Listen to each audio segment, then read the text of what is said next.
mendeteksi orang bohong bisa dong. Ya makanya masuk psikologi. Oke, Belajar baru ya dari mental ya. Iya betul gitu.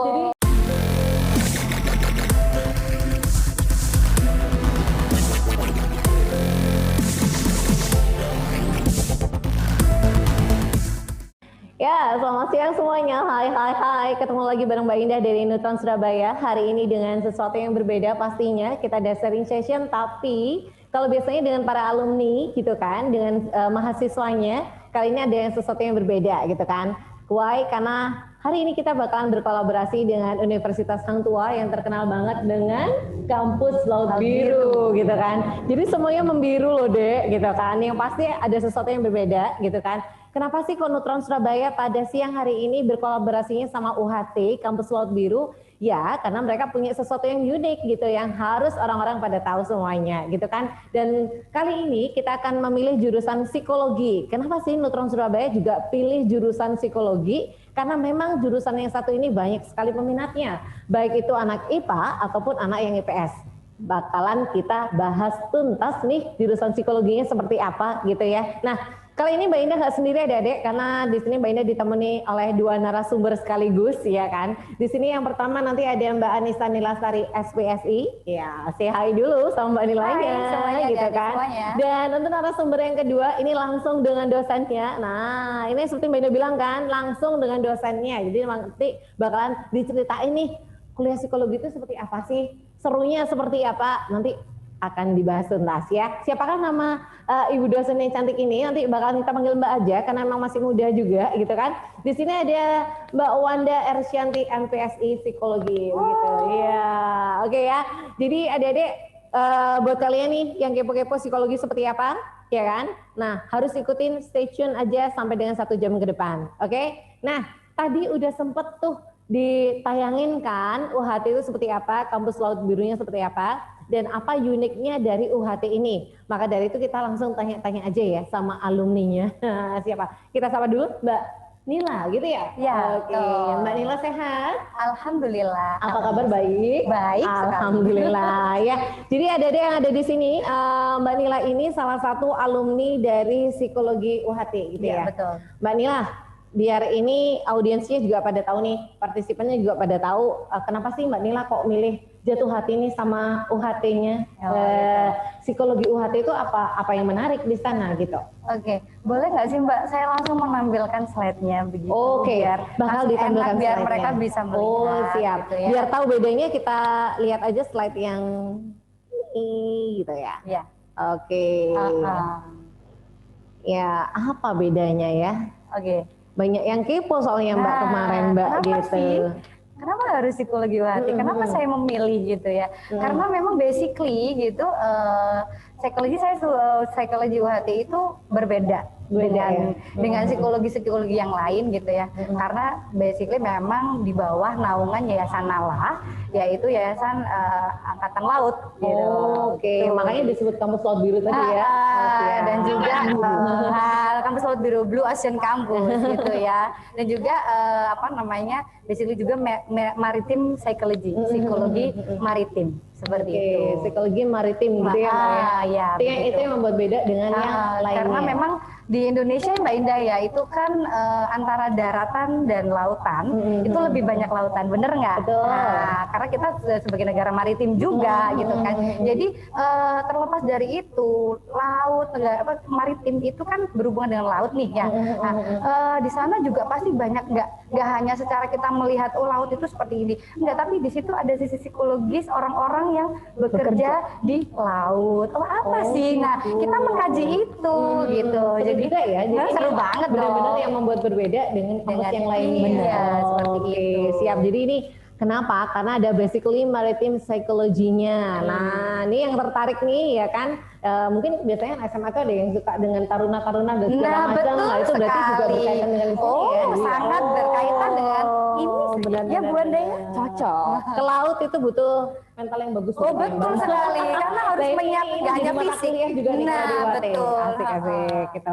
Kemudian apalagi nih Mbak yang lebih spesial lagi selain dari kemaritimannya lagi nih Mbak? Oke, selain dari kemaritimannya gitu, kita boleh memindah lagi slide selanjutnya. Nah, memang karena ini adalah psikologi, basically psikologi maritim, jadi ada mata kuliah khusus gitu ya, yang itu tidak didapat loh di fakultas psikologi lain gitu ya.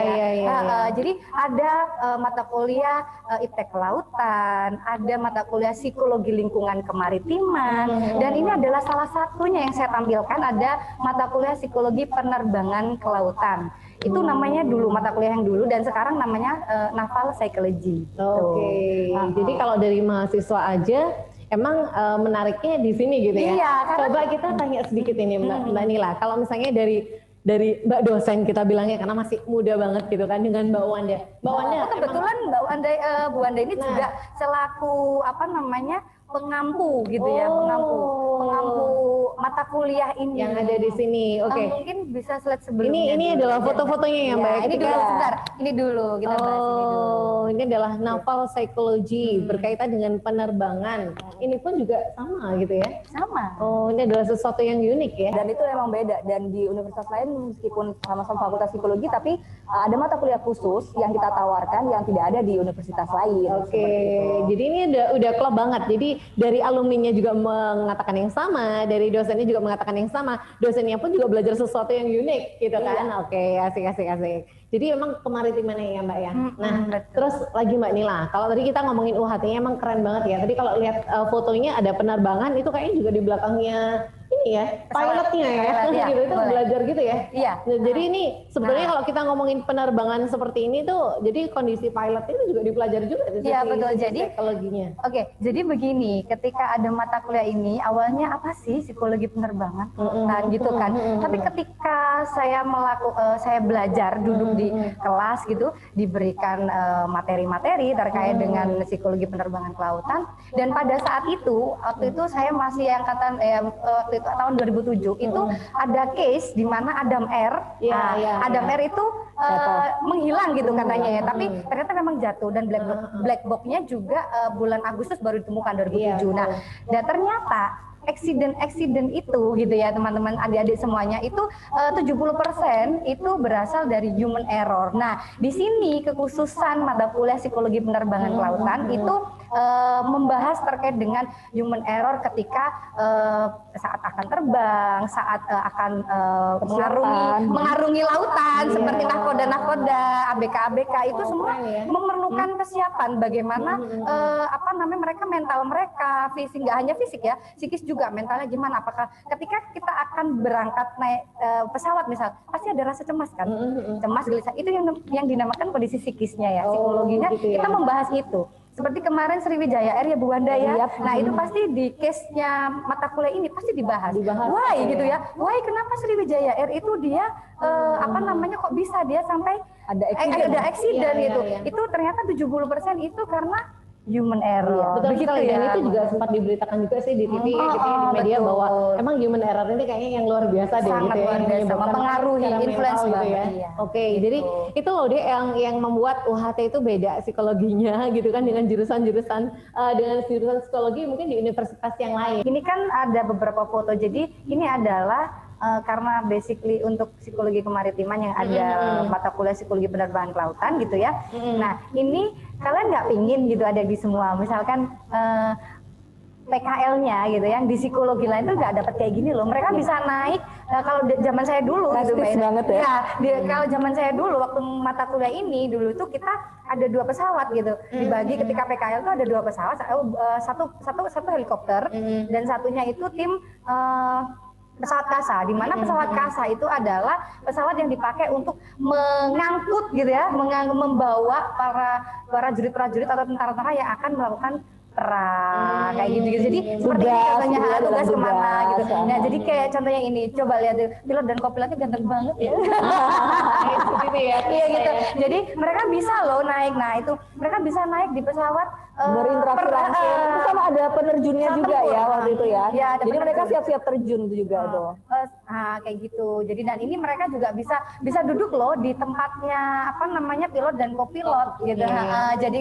Jadi mereka bisa merasakan dalam artian itu kayak oh ternyata jadi pilot itu seperti ini ya. Human errornya gimana pasti tahu dengan kondisi seperti ini. Oh ternyata gini ya begini gitu. Dan aku pikir dengan terjun langsung itu juga kita bisa lihat ya bagaimana karakter dari pilotnya, gitu kan, karakter dari penerjunnya seperti apa, itu juga sepertinya kalau pembelajaran karakter itu ketika seperti ini aja gitu ya, kayaknya udah begitu beberapa menit kayaknya orangnya Udah seperti tahu, ini deh, seperti ini deh, seperti itu itu. psikologi itu seperti itu ya Mbak ya. Betul. Oke. Jadi keren Oke. banget. Terus Keren banget. next jadi ini ada lagi nih Mbak Ina yang tidak didapat dari psikologi lain gitu ya, psikologi terus lain. Nah ini itu ada kegiatan joy selling saat ospek universitas jadi kita namanya Prodamaba atau program pendampingan mahasiswa baru.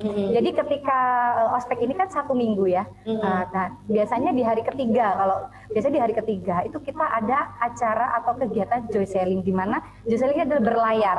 Nah Pakai itu kapal perang bener pakai ya. kapal perang. Memang biasanya adik-adik kan nontonnya cuma sekedar di YouTube atau di TV gimana kapal perang lagi menangkap ilegal kapal-kapal ilegal. Tapi ini kita merasakan langsung loh gitu, naik kapal perang, dan kapal perang itu gede banget karena memang dia untuk mengangkut prajurit-prajurit itu untuk bertugas mungkin ribuan bahkan ya kayak kapasitasnya. gitu. Kapasitasnya segitu. Dan saya merasakan waktu itu Mbak Indah saat saya jadi mahasiswa, saya kaget, wow ada kegiatan ini loh gitu. Itu sangat surprise banget karena naik kapal perang kita berlayar dari pagi sampai sore, walaupun memang jaraknya deket sih gitu ya, deket cuman di sini di Surabaya kita ada seberang Madura biasanya. di Madura, Selat Madura ke Gresik kayak gitu ya. Jujur aja itu benar-benar yang ngerasain wow keren banget, dan kita juga tahu gitu ya, maksudnya kayak kapal ini isinya apa aja sih gitu, tahu ketika kita naik di tempatnya nahkodanya kita tahu oh seperti ini ya posisinya, keadaannya, kondisinya, anginnya seperti ini gitu. Nah Ada yang ngitung-ngitung juga ya, ada yang terus ngitung kompasnya itu. ada kompasnya, terus ada kayak apa untuk tembak-tembak itu Mbak Ida, untuk karena memang untuk didesain untuk perang ya gitu. Dan juga ternyata ketika kita di kapal itu juga ada human error gitu. Dalam artian seperti kita jadi penumpang mabuk laut kan. Nah, mabuk laut itu juga bisa, itu kondisi psikis loh Mbak Ida. Bener nggak Bu? Iya, Nah, benar. itu kondisi psikis di mana cemas, gelisah, keringetan, itu semua juga itu juga kita bisa mempelajari dari sisi itu juga. Dan kita gitu. juga belajar langsung ya. belajarnya juga gimana sih anak buah kapal mereka harus layar selama 3 bulan atau bahkan atas lebih kapal. di atas kapal, di laut nggak ketemu keluarga. Enggak ya. Happiness-nya kayak gitu. Itu tentunya pasti akan di burn out kayak gitu ya. Itu kebosanan yang secara Luar psikis biasa. banget. Mereka ada hiburan ada. Ini masuk di klinis sih. Fasilitas iya, Oh, ini fasilitas masuk di klinis ada. ini ya, kayak gini ya, ternyata ya. kayak Jadi, gitu. Ini sangat menarik sekali. Nah, ini untuk keseruan teman-teman mereka dari loh Bangladesh saat ya. itu. Saya juga merasa, nah itu yang gambar nomor 2 yang berbaris banyak itu dari atas fotonya, itu di geladak utama Mbak Indah. Iya, Di geladak sebegitu utama banyaknya kapal, ya. itu sebegitu banyaknya ribuan mahasiswa baru Ribuan kita waktu mahasiswa. itu, dan itu mereka muat dong gitu, karena emang desainnya kapal perang. Itu tidak kalian dapat ya di mungkin universitas lain. Sebenarnya apa sih yang menarik dari psikologi? Kalau Mbak Nila, kalau Bu dosen pasti udah punya jawabannya gitu kan. Kalau Mbak Nila aja deh, kenapa kok tertarik sama psikologi Mbak? Ini harus jujur ya. Jujur dong gitu kan ya. Karena basically Gitu itu ya. kalau psikologi itu kan membahas tentang perilaku manusia ya, Oh, gitu. tentang perilaku manusia, sehingga aku punya experience, aku punya pengalaman jelek gitu ya di masa-masa SMA aku terkait dengan sorry ya membahas pribadi dong gitu, tentang dengan masalah relation dengan orang spesial ya, katakanlah pacar ya gitu. Sering dibohongi lah, diselingkuhi dan sebagainya, sehingga kenapa sih aku suka psikologi, karena aku ingin mempelajari perilaku manusia itu, karena biar nanti adik-adik yang sudah punya pacar, kalau misalkan kalian ya, biar nggak dibohongin sama pacar kalian, gimana sih caranya masuk psikologi biar tahu. Udah tahu tanda-tandanya dulu ya. Nah, Jadi kalau misal belajar cowok bohong, kalau misal cowok bohong orang gimana sih body language-nya atau mungkin cara ngomongnya mendeteksi orang bohong bisa dong ya, makanya masuk psikologi. Oke, Belajar baru ya dari mental ya. Iya betul gitu. Jadi berarti ini ya, basically ini mbaknya nggak mau dibohongin orang. Nggak mau dibohongin Ya kan? orang. Kalau kamu nggak mau dibohongin orang, masuk aja jurusan psikologi. Iya, Katanya betul. Mbak Nila. Iya, Gitu. emang seperti itu ya. Keren Iya. banget. Jadi emang itu yang dipelajari ya Mbak Nila ya. Betul, Kalau betul, di betul. Psikologi ya keren-keren. Di sini ada yang namanya Mbak Wanda Ersyanti MPSI Psikologi. Panggilannya Wanda Mbak aja. Wanda aja. Oke, Mbak Wanda. Pertanyaan yang pertama. Apa sih yang dipelajari di jurusan psikologi? Oke, kalau di psikologi jelas kita dari basicnya ya Mbak Indah ya. Kita tuh belajar bukan saat ini aja, tapi di psikologi kita mulai belajar bahwa yang namanya stimulasi itu dari janin, dari masih belum bentuk bahkan itu ya di 4 bulan Prenatal ya. prenatal kita sebutnya gitu ya. Kita masih di janin itu sampai kemudian prenatal, kemudian proses kelahiran, proses pengasuhan masa kecil, anak, remaja, dewasa, sampai ke lansia. Dan itu semua proses perkembangan itu kita pelajarin gitu ya dari awal sampai kita akhirnya nanti menutup usia kayak gitu. Apa yang terjadi di kita sekarang? Jangan-jangan bukan hanya karena perilaku orang-orang masa saat ini aja, bukan hanya orang-orang yang kita temuin saat ini aja, tapi bisa jadi loh kita yang sekarang, apa yang kita tampakin sekarang itu adalah hasil dari pengasuhan di masa kita kecil waktu itu, waktu kita pembentukan kecil, karakter gitu ya, pembentukan Mbak? karakter dari Oke. kecil, gimana pengasuhan orang tua itu bisa berdampak pada kita saat ini, kayak gitu. Itu semua itu adalah suatu lifespan development gitu ya kalau kita pelajarin di psikologi, bahwa yang namanya perkembangan itu adalah terjadi sepanjang hayat, sepanjang hidup kita, dan itu begins dari prenatal. Oke, Gitu. keren banget kan? Mulai kamu dari belum lahir itu udah dipelajari loh kalau di psikologi. Seru banget ya. Jadi ini Iya. kita belajar karakter-karakter ya Mbak yang paling banyak. Tentunya, Ya? Oke, jadi bagaimana kepribadian. pembentukan karakter yang seperti itu ya. Seru.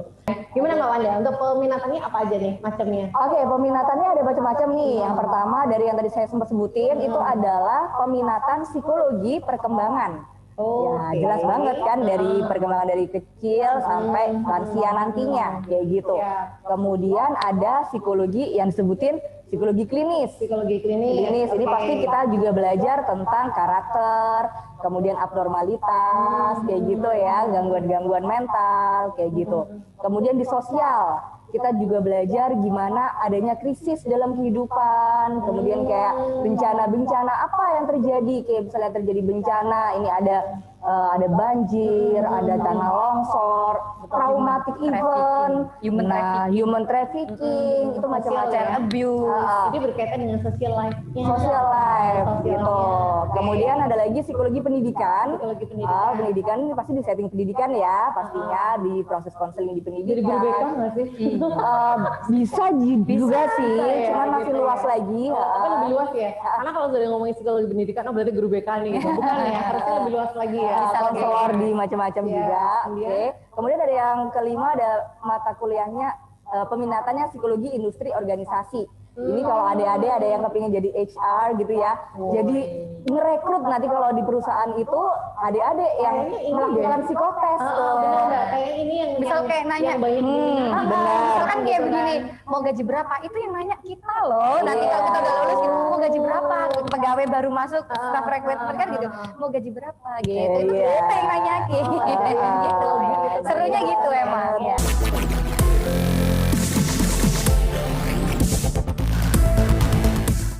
Jadi ini adalah tema siang kita hari ini, psikologi klinis ya. Jadi dengan create your own happiness. Kalau kita ngomongin happiness gitu kan, itu pasti kebahagiaan gitu kan. Apakah kita bahagia? Ya itu nanti seperti apa Mbak ini? Bahagia itu seperti apa sih Mbak? Nah, kalau aku mau nanya, kalian lagi bahagia nggak sih? Bahagia, Kapan sih bahagia. terakhir kali bahagia? Kapan ya terakhir kali Coba bahagia? Kanila kapan deh ya? Bahagia kalau apa ya Kanila ya? Iya.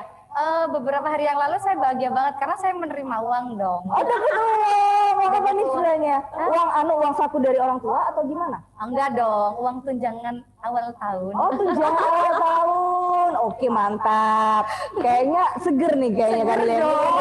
Seger dong. Kayaknya jumlahnya bikin seger nih teman-teman. Seger Kalau Mbak Indah nih, Tetap aja sama ya, temanya juga sama kayak Manila. Ketika diterima duitnya, duit bonusan, waduh seru. dapat duit bonusan baru Bonusan dari happy. suami mbak kalau saya gitu Oke, kan. alhamdulillah ya. Alhamdulillah gitu kan. Oke, Kanila baru happy kalau dapat duit awal tahun. Iya, betul. Mbak Indah dapat duit dari suami. Kalau teman-teman kira-kira happy-nya kapan nih? Coba diinget-inget kapan ya? Deh, kapan kamu terakhir happy-nya gitu Kayak kan. gitu. Nah, aku pernah nih Mbak Indah nanyain tentang topik ini ke teman-teman yang masih SMA. Kemudian kita tanya di kelas, apa sih, kapan sih kalian terakhir happy? Kemudian saya cukup surprise juga dengan jawaban-jawaban mereka. Jadi ada sih yang mereka happy ketika dapat uang saku dari orang tuanya. Nah, sama mirip sih ya, uang saku dari suami, dari orang tua gitu kan ya. Kemudian ada lagi jawabannya yang bikin mencengangkan, mereka happy waktu dapat motor baru dari orang tuanya. Betul sekali, punya pacar baru juga. Punya pacar bener. Kalau ada jadian pasti dong berbunga-bunga semuanya ya, semuanya terasa indah gitu ya. Nah, sekarang nggak pingin bobo gitu ya Mbak ya, ngeleh terus kan ya, Pengen video call terus gitu ya. video call terus gitu ya. On cam. Kayaknya handphone itu dipegangin terus gitu ya, betapa bahagianya. Tapi Mbak Indah, kalau mau ngomongin kayak gitu, terus kita pikir lagi, kalau kita baru bahagia kalau kita dapat bonus awal tahun, apakah kita harus nunggu awal tahun berikutnya buat ngerasa happy lagi? Berarti happy itu bersyarat ya mbak? Happy-nya bersyarat dong. Happy kalau misalnya dapat duit bonusan. Happy kalau dapat motor baru. Nah, happy kalau dapat handphone baru, pacar baru, selingkuhan baru aja. Nah ini ternyata kalau aku simpulin nih, kalau aku yang ini aja, kan Mbak Ina nggak belajar psikologi ya, jadi kan ini kalau simpulin aja langsung berarti bahagia itu bersyarat Mbak, gitu kan. Nah, bahagia kok jadi bersyarat ya? Iya. Nah ini yang bikin Padahal kalau judulnya lagu kan bahagia itu sederhana ya Mbak. ya? Mestinya. Nah, gimana tuh, Mbak? Menggabungkannya gimana tuh? Nah gimana nih, bahagia tuh ada syarat dan ketentuan berlaku gitu kan ya? Kayak mau- Jarang-jarang dong. Kau mau ini aja. Iya kayak sil promoan. kayak nunggu sel promoan aja, syarat dan ketentuannya panjang lagi kadang-kadang ya. Iya. Kalau ini, kalau itu, dan kalau ini, gitu kan ada banyak. Nah, kalau kayak gitu kapan kita happy-nya? Nah, ini ternyata kalau di kebahagiaan gitu ya, kita lihat dari teorinya Seligman yang kita bahas tentang happiness, itu kebahagiaan itu ada dua, adik-adik. Ada dua ya Mbak. Ada dua. Ada kebahagiaan hedonistik sama kebahagiaan yang autentik gitu. Nah, yang tadi disebutin sama teman-teman di sini, sama Kanila, kemudian sama beberapa jawaban yang aku dapetin, ya gitu ya. Kebahagiaan-kebahagiaan itu yang disebut adalah kebahagiaan-kebahagiaan yang masuk ke hedonistik. Hedonistik, hedonistik. Hedonistik. Ketika tadi Ade, kebahagiaan kalau sekedar dapat uang, dapat motor, dapat pacar, kebahagiaan hedonistik. Kalau aku pernah denger sih Mbak, hedon itu kayaknya buat yang foya-foya. Wah, adalah. Kayak gitu.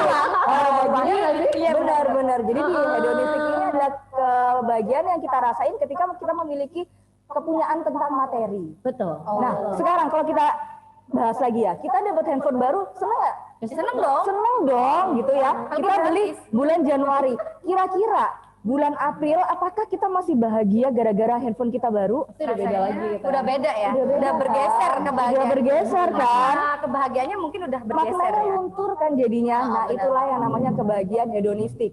Kita temporer jadinya. Ketika kita memiliki materi tertentu, kita happy, kita senang. Tapi apakah long lasting itu semua? Iya benar. Benar sih. Jadi apa dong Mbak bahagia yang sejati? Nah, Jadi kepo jadinya. Dek kamu bahagia nggak sih Dek gitu kan? Bahagia nggak nonton acara kita? Yang pasti kamu harus bahagia aja gitu kan? Karena tema kita bahagia gitu. iya, benar. Jadi hati-hati nih, jangan sampai kita terjebak sama sesuatu yang hedonistik. Banyak S dan K-nya tadi.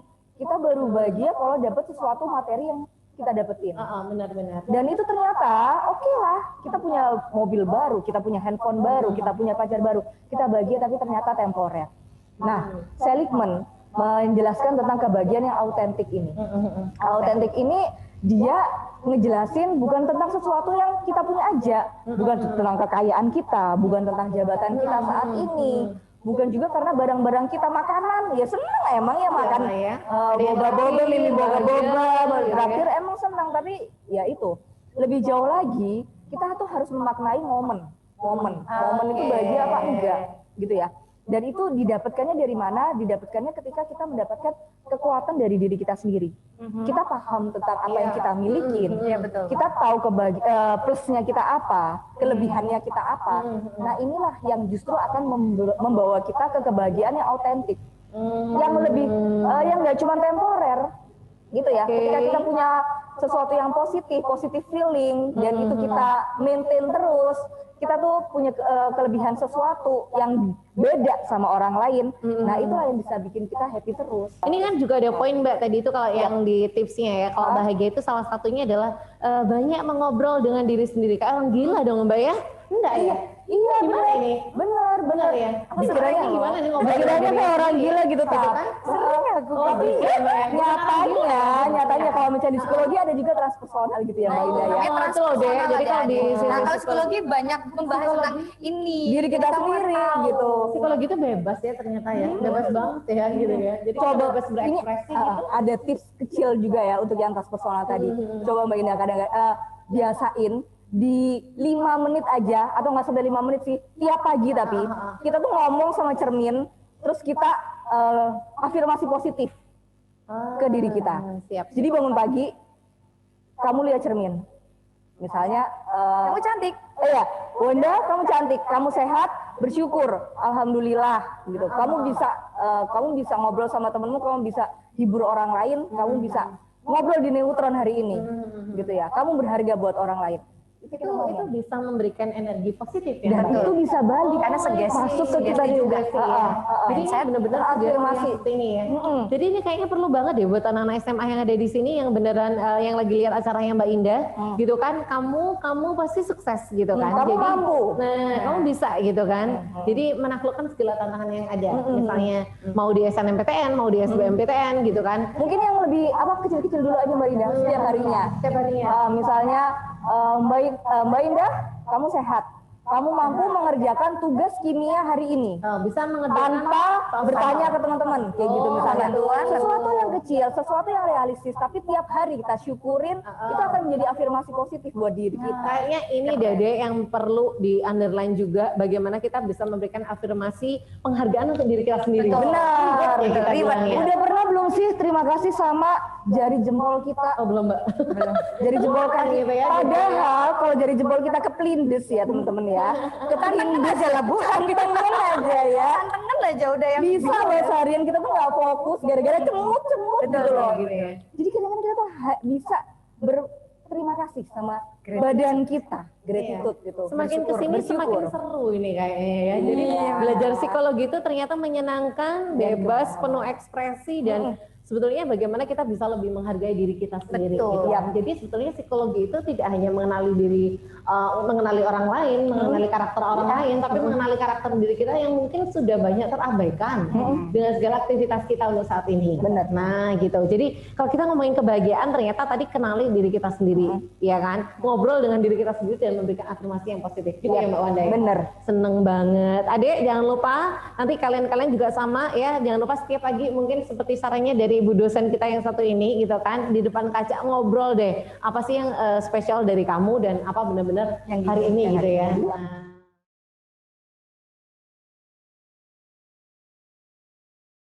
Permisi mau tanya, gimana kalau seseorang yang mentalnya juga unstable parah tapi minat ke psikolog? gimana nih Mbak? Oke, terima kasih dia buat jawab. Sorry. Terima kasih buat pertanyaannya ya. Oke, jadi ini ada yang mau nanya nih, gimana sih kalau seseorang yang mentalnya unstable tapi minat ke psikologi? Jangan khawatir ya. Kalau di psikologi Mbak Ida tuh ya, sering-seringnya kita tuh kalau nanya ke mahasiswa, pengennya apa sih? Mereka tuh sering-sering sharing adalah permasalahan yang udah dia hadapin. So, sering banget emang kita dibuat namanya psikologi itu kita emang berobat jalan gitu. Bukannya apa-apa, kita semua sendiri, kita tuh punya kisah sendiri, trauma sendiri setiap orang. masa lalu. Kita semua punya masa lalu. Sebagai ajang untuk penyembuhan diri sendiri. Bisa jadi. Alangkah baiknya kalau yang namanya kita punya ilmu, praktekin dulu ke diri, gitu kan? Nggak cuman ngomelin orang lain, gitu. Tapi gimana ke kamu sendiri? Apakah udah bener? Nah itu jelas banget kalau misalnya kita memang ada sesuatu yang perlu diperbaikin, ya kita sambil mengenali diri kita sambil kuliah itu tadi, gitu ya. Oke. Oh, aku sering banget juga kayak misalnya di perkuliahan gitu ya Mbak ya, tugas-tugas perkembangan. Oh jadi aku belum lunas nih tugas perkembanganku, ini aku belum, oh iya ini aku kayak gitu Mbak Indah, sama aja si dosennya juga kayak begitu gitu ya. Jadi kita juga mempelajarin apa sih sebenarnya yang masih perlu kita kembangkan, apa yang belum kita raih, yang sesuai dengan tugas Karena perkembangan seperti yang kita sampaikan di awal tadi bahwa kita belajar tentang perkembangan gitu kan ya. Jadi psikologi emang buat siapa aja gitu, bahkan yang unstable emotion atau mungkin punya masalah dan trauma sendiri, ya memang nggak apa-apa, cocok banget malah gitu. Apalagi kalau itu bisa diterapkan untuk diri sendiri, alangkah baiknya. Oke, dan ini masih ada tanya lagi nih. Bu dosen, bagaimana cara meringankan beban stres saat menyusun skripsi? Keren banget siapa nih yang lagi stres gitu kan ya. Ingat teman-teman, namanya stres itu emang di mana-mana. Yang mahasiswa stres waktu skripsi, yang lagi sekolah stres waktu ujian, SBMPTN, kayak gitu yang namanya stres itu terus kita hadapin teman-teman. Terus gimana dong? Tapi kalau di psikologi stres itu ada dua, ada eustress namanya dan ada distress, gitu ya. Ketika kita stres, oke, setiap orang ternyata punya rasa stres, setiap orang mengalami stres atau tekanan dalam hidup. Tapi kita bisa pilih, kita akan menjadikan stres itu sebagai eustress atau sebagai distress. Kalau kita menganggap stres itu ada sesuatu yang tekanan, yang bikin kita nggak bisa ngapa-ngapain, yang bikin kita akhirnya mager, baik, ya udah itu namanya akan menjadi distress. Nggak kelar-kelar, karena kita bulat aja, nggak dihadapin stresnya. Oh gitu, malah kabur malah ya? Malah kabur, malah mager aja terus gitu ya, dan nggak mau membuka mata untuk menghadapi kenyataan itu. Betul. Tapi kita punya pilihan kedua alternatif, menjadikan stres itu sebagai eustress. Yang namanya stres itu pasti akan dihadapin. Yang namanya skripsi, itu siapa sih yang ngerasain? Semua orang, semua mahasiswa kok, gitu kan? Gimana orang-orang bisa lulus? Bisa mereka dengan melakukan eustress itu. Mereka memanajemen stres itu. Mereka merasa tekanan, itu dijadikan sebagai motivasi. Gimana ceritanya skripsi ini bikin aku segera lulus, aku segera kerja, sehingga itu adalah motivasiku. Bikin orang tua nggak bayar lagi SPP semester depan. Misalnya kayak gitu, itu kan jadikan eustress. Memang tekanan, tapi tekanan itulah yang membuat kamu bangkit, membuat kamu menghubungi dosen pembimbingmu, membuat kamu mengerjakan revisi dari dosen pembimbing. Jadi gimana caranya stres itu diarahkan menjadi sesuatu yang positif, tetap lagi positif psikologi gitu ya. Balik lagi, gabung lagi bahwa stressful sesuatu yang membuat kita tekanan bisa jadi sesuatu yang positif gitu. Jadi fokusnya diarahin ke eustress, itu akan membakar kamu, kapan kelarnya gitu kan. Orang tua pingin cepet anak lulus, kamu pasti pingin cepet dapat kerja, pingin dapat pemasukan, ya itu yang jadikan pembakar semangatmu dan motivasi. Justru tekanan membuat kita termotivasi untuk jadi lebih baik lagi.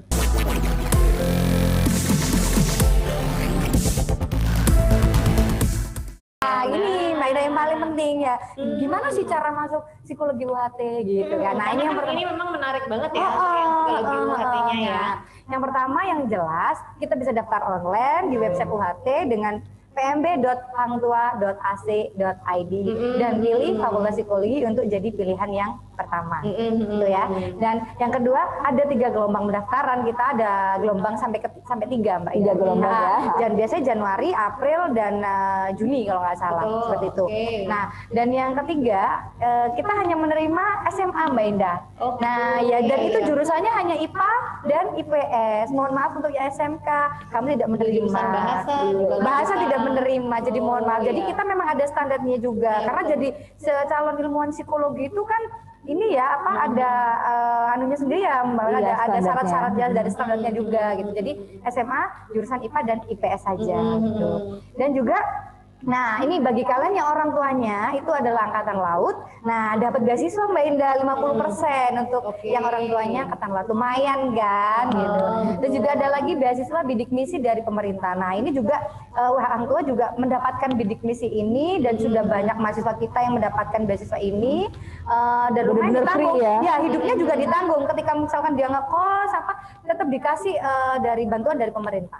Selain sekolahnya yang gratis, bantuan hidup juga. Bantuan hidup. Dan ada beasiswa dari UHT juga. Dari UHT juga kita memberikan sendiri beasiswa untuk teman-teman yang pada saat semester 1 itu udah minimal IP-nya 3 3,85. Oke, lengkap banget. Jadi ada yang mungkin yang kayaknya udah punya, aduh aku punya gambarannya, aku pengen di psikologi aja deh. Nah, mungkin ini juga bisa dijadikan ini ya, alternatif Choice juga choice gitu juga. kan. Jadi oh ternyata istimewa kok gitu. Ada lagi mungkin Mbak Nia? Ada, masih di next bisa. Nah, ini prosedurnya jika sudah masuk pasti melengkapi administrasi gitu kan. Administrasinya saya itu, nah itu tadi ketemu lagi ketika sudah masuk ada program pendampingan mahasiswa baru yang joy selling tadi, naik kapan. Semoga bisa segera dilaksanakan. Ya, amin gitu kan. Terus nanti ada PLO yaitu Psycho Leader Orientation, itu istilahnya kalau ospek fakultas ya Bu Wanda, biasanya 3 bulan ya, kayak itu untuk pengenalan lingkungan kampus. Iya, tapi itu tuh berpengenalan. Tapi kami humanistik banget kok, tenang aja. Psikologi itu nggak ada yang ini kok, human semuanya, human karena kita human, mempelajari human ya kita gitu. Jadi seperti itu. Terus setelah itu kuliah. Nah, kuliah tadi ada PKL-nya termasuk di penerbangan kelautan, praktek-praktek tadi. Jadi pilot bukan jadi pilot tapi mempelajari pilot bagaimana psikisnya dan sebagainya itu. Setelah itu wisuda dan kerja begitu. Oke, siap. Dan juga proses websitenya itu kita bisa diakses baru tanggal 25 besok. Januari ini ya, udah bisa Januari ya. ini 25 Januari ini baru bisa diakses. Hari gitu. Senin ya? Iya, hari Senin. Jadi yang kepo-kepo, monggo silahkan. Fakultas Psikologi Lagi ke website. UHT Ya. dengan yang spesial nih karakternya kemaritiman tadi, boleh. Mau ikut joy sailingnya, boleh. Dan sama Bu dosennya kita minta briefnya aja ya tadi tentang masalah happiness ya, karena materi kita tadi berkaitan dengan happiness seperti apa, bagaimana kita harus bahagia, bagaimana kita harus menciptakannya. Ya, silakan Mbak Wanda. Oke, jadi closing statement saya buat teman-teman di sini ya, ingat bahwa bahagia itu nggak perlu nunggu gitu ya. Bahagia itu nggak perlu nunggu, yang perlu kalian lakukan adalah ciptakan kebahagiaan kalian. Betul. Create your own happiness, kenalin diri kalian sehingga itulah yang bisa bikin kalian happy. Iya, asik. Iya kan? Bahagia nggak harus bersyarat. Bahagia nggak harus ditunggu, tapi harus kita ciptakan. Oke, salam bahagia dari kita bertiga. Semoga kalian tetap bahagia dengan kondisi apapun yang sekarang, ya kan ya Mbak ya. Benar-benar. Dan yang pasti ikuti terus bedah jurusan bareng Psikologi UHT Surabaya.